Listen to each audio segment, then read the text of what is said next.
We are now joined by ESPN Jet reporter Rich Cimini. And Rich, you've been covering this franchise for decades. Obviously, you were around for every practice and game of the Adam Gase era. So let's tap into that history knowledge of yours. If Christopher Johnson or Joe Douglas pulled you aside and wanted to hire you on the side as a consultant, what would you say the Jets need most now out of their next head coach?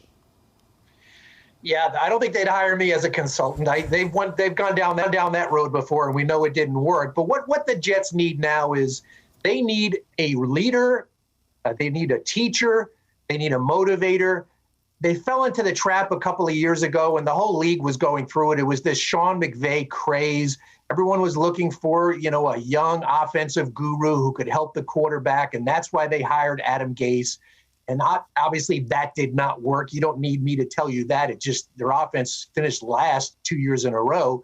So what they need now is a CEO type of coach. Forget about the guru and the X's and O's whiz. Hire a CEO who can coach 53 men, who can be the face of the franchise, who can galvanize the team, offense and defense. There was a fracture between offense and defense this year. A lot of it due to the Gase-Greg Williams relationship. Just hire a leader, whether it's offense, defense, or special teams. It doesn't matter. Hire the best leader. Obviously, Rich, you don't need me to tell you this, that in New York we really don't hand out excuses. But as you look back and you just ask yourself, or you look at what this franchise went through under Adam Gase, what if Sam Darnold never gets mono in September of 2019? Would that have changed the beginning of the Adam Gase era and led to more success in that relationship and that offense specifically? Yeah, I think that's a bit of a stretch there. Look, I think that was, 3 games out of a 32-game window. I think, it certainly didn't help them get off to a good start. It essentially doomed the 2019 season because the time they recovered, it was much too late. But I think we'd be picking at something very small there. We have to look at this in a bigger picture sense. They went 9-23 in 2 years. I mean, that's hard to do in the NFL. I covered the Rich Kotite era, and I think they were 4-28, so not quite as bad as that, but pretty close. And let me just throw this stat out at you. I mentioned earlier they finished last in offense for 2 years in a row. In the previous 47 years, they had only done that once. Now they've done it 2 years in a row. So this was a total failure, not just a quarterback who came down with an illness for 3 weeks. Yeah, you mentioned doing the research. When I knew you were coming on, I was going to look and see if it was the shortest tenure, and it's not even close. A lot of one-and-dones in that Jets coaching ranks, as you well know. But, clearly, okay, so you don't want to give him the excuses, the mono. But even with his relationship of building quarterbacks, and obviously Peyton Manning was already well on his way to Canton when Adam Gase worked with him. But how come that relationship specifically did not work here in New York with Gase and Sam Darnold? I think Adam was a little too rigid in terms of the kind of offense he wanted to run. I think he had never developed a young quarterback before, and that actually came up at his opening day press conference. And Adam admitted, he'd been dealing with veteran-type guys like a Jay Cutler, a Peyton Manning, a Ryan Tannehill. This was the first time he had essentially like a piece of clay that he could mold in Sam Darnold.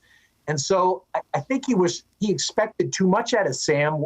This is not Peyton Manning, where Peyton Manning essentially ran that offense in Denver, and Adam supplied him with some of the information and research he needed. This was not the case. This was a case where a quarterback needed to be tutored along, a young quarterback who's still only 23 years old.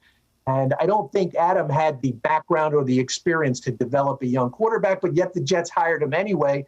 This was a question we raised in the beginning, and it came out in the end to be certainly one of the reasons for his downfall.